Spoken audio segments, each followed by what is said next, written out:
I'm Garrett Cortez with Boating Magazine. I'm actually on Supra's brand new 2025 SA model, but I wanted to show you a feature that can apply to a lot of older model boats. If you've got a boat that doesn't have a built-in bolster like this one, but you might need a higher vantage point from your captain's chair, you should check out Bolster Buddy. They've got a variety of sizes and styles. You can pick a color to match your boat, and it's a great option for just putting into your captain's chair.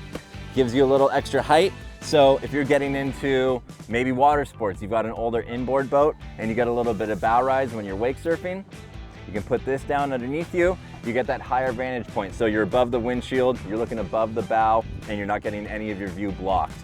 It's comfortable, it's nice to sit in, and maybe you just prefer having a higher viewpoint. The backside of the Bolster Buddy cushions is concave, allowing for a different seating angle. Velcro attachment strips are included with each Bolster Buddy cushion, allowing separate cushions to be connected for different height options, so you can really customize your sitting configuration.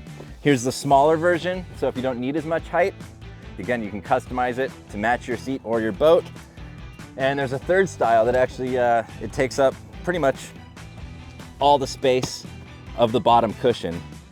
And so if you prefer that for where your legs bend and how you sit in your captain's chair, you can go with that option. For more information on the Bolster Buddy, see what styles and colors they have, go to bolsterbuddy.com.